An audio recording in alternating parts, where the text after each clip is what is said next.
YouTube changed my life with only 100 subscribers. And I know that sounds a bit dramatic, but it's actually true. I keep seeing videos just like these that were getting so much engagement, especially for small accounts just like mine. But after watching some and diving into the comments, I realized that a lot of us have been on the fence about YouTube for a long time. YouTube is just one of those unique platforms that truly test the strength of time. While social media sites come and go, from MySpace to Facebook to now Instagram, YouTube has been a place to really connect with others on a really personal level. I'm not saying you guys can connect with people on platforms like Instagram, but Instagram just feels like a bit of smoke and mirrors. Like, you can't really relate to some people if all they post is just glamorous stuff. And to be honest, I wouldn't really be here right now if it wasn't for people like Freddie Wong and his old YouTube videos back in 2012. That really inspired me and motivated me to become a filmmaker today. So if you guys don't know, I run a content agency and we help businesses build powerful online presence,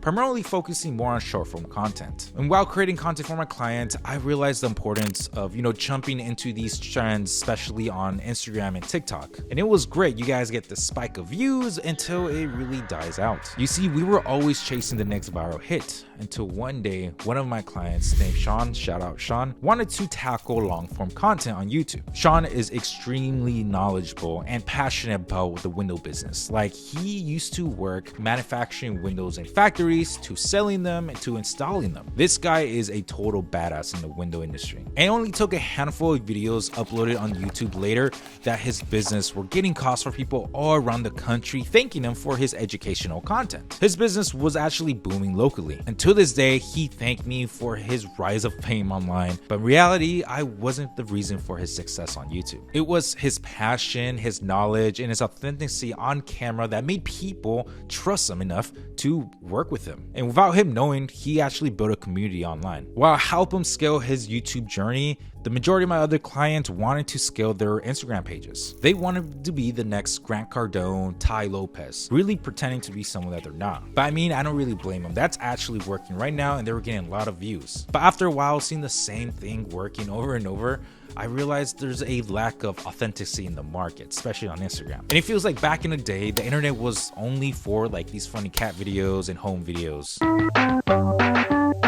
Yes, it's cool seeing Dan Brazilian posting these hot girls and expensive trips, but after a while, it just gets old. Even on YouTube, people like Mr. Beast creates these really high spectacle content, which again is fun to watch, don't get me wrong, but you generally don't connect with Jimmy as a person because the video isn't about him, but instead about the plot. There is a few people that I discover along the way that just really opened my eyes. I discovered a space where like authenticity reigns supreme. Watching creators share their genuine experiences and stories made me realize the power of just being true to oneself. Resonating deeply with the idea that it is okay to embrace my quirks, passions, and struggles rather than hiding them over like this perfection of a video. For example, I'm huge on my health, right? I love watching content that teaches about new things about biohacking, from certain diets to workouts, even lifestyles.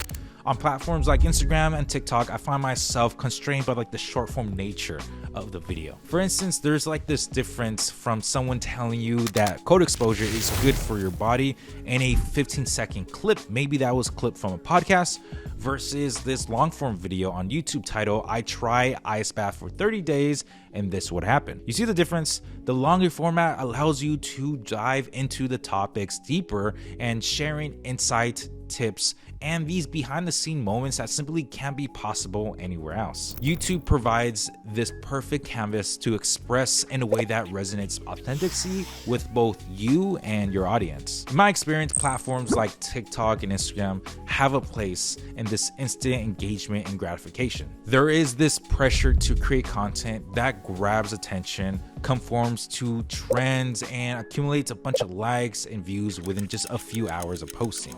It's almost as if your worth as a creator is measured solely by the instant response your content receives within the first hour of uploading it. However, YouTube, on the other hand, the desire for engagement and recognition still exists, don't get me wrong, but the platform algorithms and audience behavior allows for more of a enduring presence of the content. Unlike the rapid, fast-paced platforms, YouTube videos have the potential to be discovered and appreciated way after the uploading period. When I started my client's YouTube channel, the first thing I did was research other videos within the same niche that previously went well. So we take that idea and we make it our own. This was great within the first couple months because, at the time our mindset was, more views and going viral, blah, blah, which we did, but not in the way that you think we did. You see, my client's niche wasn't really big at all. And by posting a new video every single week, we were really running out of ideas really quickly. But this is actually where we switch our method a little bit. We cover topics that haven't been explored yet, but at the same time, there were questions that people were having. And that's where the community started to form. When I first started this YouTube channel that you're watching right now, I was struggling to find my unique voice and style, especially if I'm going against people on the platform that do the exact same thing that I'm doing, talking about the same thing, but even better. I found myself constantly comparing my content to others, trying to mimic their success instead of really embracing my own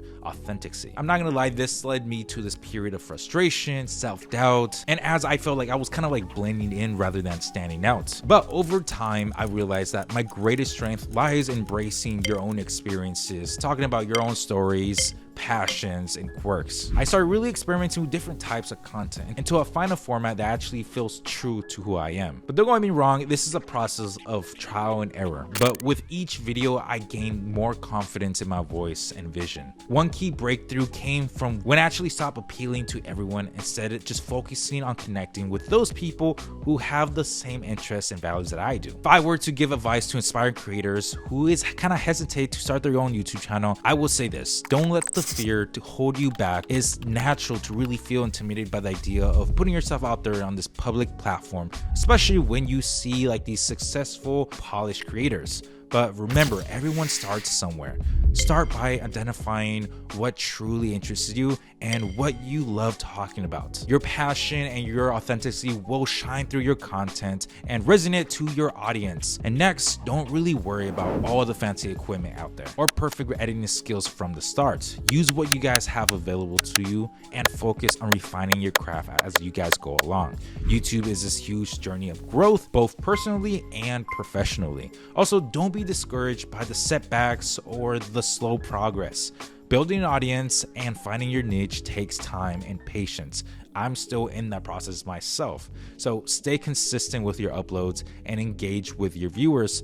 Authenticity and genuine connection is actually key here. So if you guys have been holding back from starting your YouTube channel, I encourage you guys to take that leap of faith. You never know where it might take you. And remember, the most important thing is enjoying the journey and staying true to yourself. If this video connected with you guys, I suggest to really hit the subscribe button for more videos about growing your channel. I'll see you guys in the next video.